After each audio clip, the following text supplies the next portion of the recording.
Hey y'all, Susan McNeil here, writer filmmaker. Welcome back to my vlog. For those of you that don't know, I recently had a baby. And by recent, I mean 6 months ago. Hey, it still feels recent, y'all, because babies grow so fast. Like, I see her every day, multiple times a day, and even I'm like, when did you grow this fast? Like, she's so big. They literally grow under your nose. Like, oh my goodness. So yeah, it got me thinking, like, okay, when she was a newborn versus now as a 6 month old infant, which is better? So I have certain categories. You'll be the judge of which is better, the newborn phase or when they're 6 months.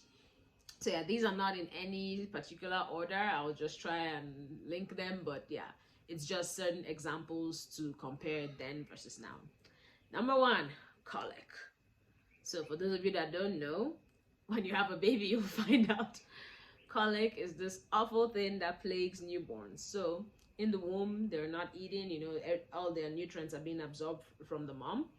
So when they're born and they start breastfeeding or taking formula for the first time, they're eating, and for the first time their digestive system is working, is trying to figure itself out on how to process this food, and that builds up gas, and that's colic. It's this intense pain, like you they call it gas, but it's this thing that just is in their belly and it hurts so bad. Like the baby will be crying and cringing, and it's tough because your instinct when your baby is crying is to do something. If they're hungry, you feed them. If they're wet, you change them. But with colic, there's literally nothing you can do. So my brother learned this thing, and he would just put her on his arm and do like a kind of dance. He called it the 4 step shuffle, and it worked for a bit. But there were some nights that she would cry so intensely, like I would get scared, mom would get scared, and we'll be asking her, "Are you okay? What's wrong? What's wrong?" Like she understands. But yeah, it's an awful phase. Colic generally lasts from newborn till 3 months, and then it goes away. Some moms say it for them it lasted till like 6 months, but it's a bit better. Generally, it goes away after the baby turns 3 months. So then versus now, and I'll give now the thumbs up because it's gone. She eats, she's fine. She rarely has like gas build up and doesn't have to cry that her stomach hurts. Colic is awful, y'all. It's just the devil. So yeah. Number two, eating. So for the first 6 months, generally it's advisable to give the baby milk exclusively. Some moms will start earlier, but I let her drink milk completely. So it was easier then in the sense that, well, it's just milk. You make it, you give her, or breast milk. If I did both, I was doing both formula and breast milk because it worked for me. Now she's starting to, she's 6 months and she's starting to eat other things. In fact, before now, it has been so hard. Once she turned, like from 4 months, she started getting aware of what I was eating, but not too interested. By 5 months, oh my goodness, she's like reaching and not understanding. Give me this food, and it just got worse and worse. So I didn't even wait till she turned 6 months. I just started giving her things here and there. So, but you still have to be careful because of food allergies, and you're nervous for their digestive system, so that they won't have like a reaction to what you're giving them. So I would start with fruit, and it was just interesting to just see her reactions to them. So now that she's actually eating proper, I have to put thought into what I give her, and I have to be more dynamic. So I think then it was definitely easier because you just give her milk, and now you have to think and actually plan meals for her.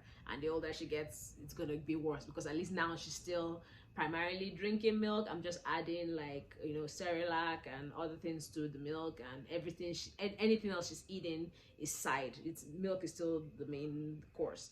But yeah, she gets bigger, and I'll have to actually start thinking of her meals and stuff. All right, so number three, sleeping.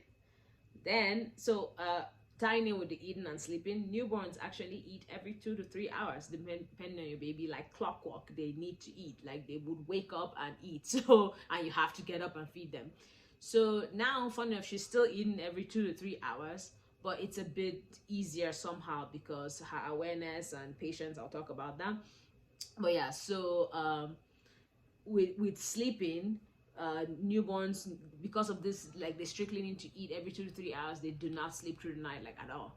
And now for the last month or two, my baby has pretty much been sleeping through the night. And by through the night, I mean I go to bed late, so I sleep around midnight, so it actually helps. So she will literally sleep from midnight, and then she'll be awake from like 6 a.m. Sometimes, I mean, one particular day, she shocked me. She slept till 11. I was just like, whoa, my baby slept for like what, almost 12 hours. So I would, for sleeping, I would definitely give now the thumbs up, because then that 3 hour thing, oh, that constant break in sleep, like it made me consistently sleep deprived, because there's nothing worse than your sleep being interrupted all the time. You just cannot function. So now it's definitely better. Number 4, knowing you. So as a newborn, your baby doesn't know you. She doesn't know anything. You just, even if you're like, oh, baby, she's just. But now she knows you. She's all smiling. She's engaging, and it's beautiful. There's nothing literally more beautiful than your baby smiling at you, just seeing that love and joy in her eyes, even when someone else is holding her, and then she sees you and she's fixated on you. She started doing that from when she was like 3 months, but it's getting worse. So the downside is, before I could just leave her with anyone in the family and they'll take care of her and it's okay. Now, oh man, within an hour, she's all like, where's my mother? Where's my mother? She's so attached to me, and it's kind of tough. So, I mean, in a way, I prefer that she knows me, but I miss the days where like my mom could hold her all day, and now they have to bring her to me. So on that, I will tie in, I mean, number 5, was that 5? Okay. Entertainment. So as a newborn, you don't really have to entertain her. You just feed her, you put her down, she sleeps, and it's all good. Now, which reminds me, I should have actually mentioned that with sleeping. Newborns sleep a lot. They sleep, and older kids don't sleep as much, so that's a disadvantage. Back then, she would just sleep, and you could actually get stuff done or sleep with her, like sleep while she's sleeping. But now, my baby doesn't nap, man. She's so active. She does not nap.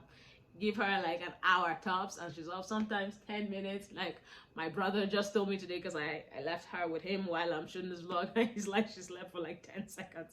Once you put her down, she's up. She's aware of her surroundings. So yeah. So with entertainment, back then you do have to entertain her. Now you can't just hold her like before and just maybe watch a movie or do what. No, now she needs to be more engaged. And tying into number 6, attention. So like back then, you could just, my baby, fun enough, has always been the kind of kid, right from 2 months, even a bit before, she watches TV. Like if you just put it, I mean, she's just looking at all the images and she would actually just be calm.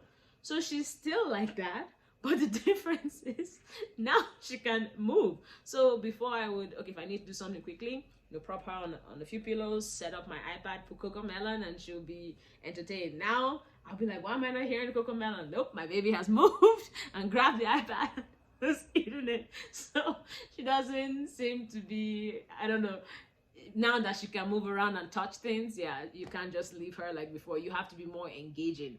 Before I could, like, she could be beside me, I could be doing something. Now I have to, like, every couple of seconds, hey, I'm still here, I'm giving you attention. Like, so yeah, she needs all the attention. Number, man, I've lost numbers. Is it 7 or 6? Staying in one place. So then versus now. As a newborn, you put her here, you'll come back and meet her right here.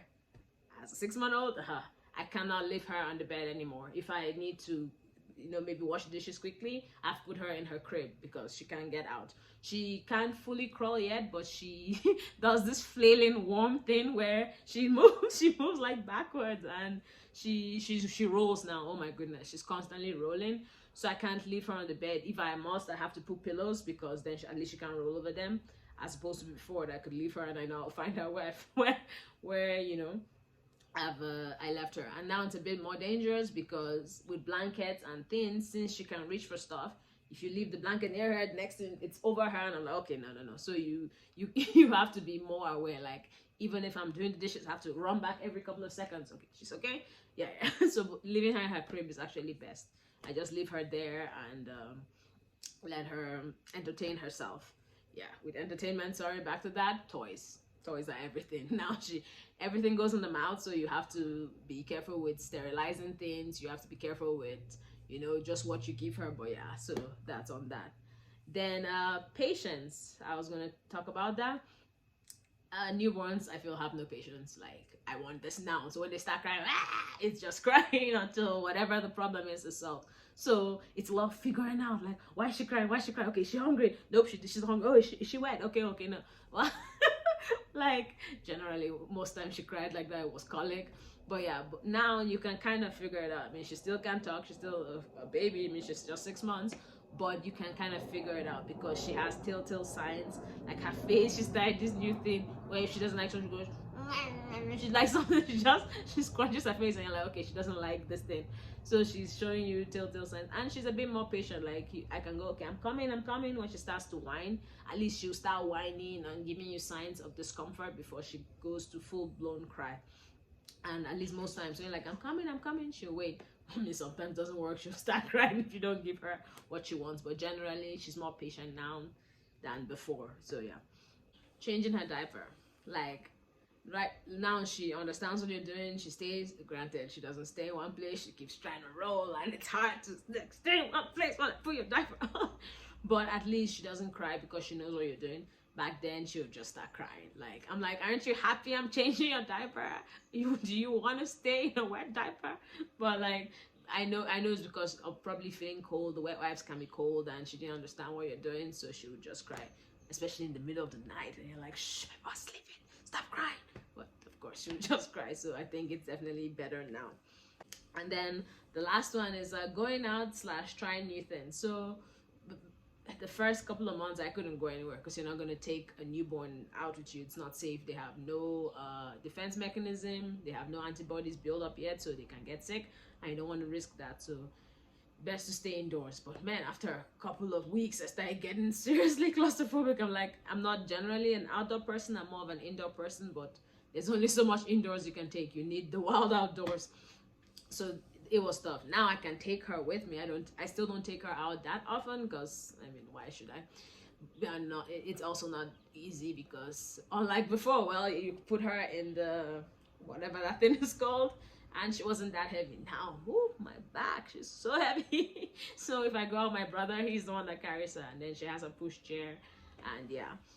So on trying new things, then I mean, you can't, she's not aware of the world, she can't try any new thing. Now that she's especially just starting to eat, it's very beautiful to see her learn stuff. Like, fruits, especially, they have different tastes. She eats a banana, and then you see her face light up that it's sweet.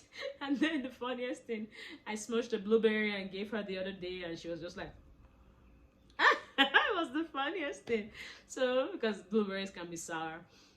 So yeah, trying new things, I'll give now the thumbs up, because as you see her get aware of the world, look, there's that childlike wonder in her eye that is lost in adults. It's just beautiful to see her learn everything for the first time, see everything for the first time, understand things for the first time. At the same time, it makes you worry a lot more because you have that instinct to protect her, and you don't want her to get hurt, and you want her to, yeah, you don't want that innocence tarnished. So that's the challenge. So yeah, but I'll still give now the thumbs up because it's amazing. So yeah, I hope that helped. Of then versus now, it was quite challenging to do because you want to talk about a million things at once, and you should be more focused. I will try. So yeah, I hope this meant something to someone, and I hope you liked it. Please like and subscribe, and please subscribe, guys. I'm trying to get to 1,000 subscribers before the end of the year, if you can help me. Or at most in the next 6 months. So please subscribe and let me know what you think in the comments below. Thanks for sticking with me, and yeah, I'll see you in the next vlog. Bye.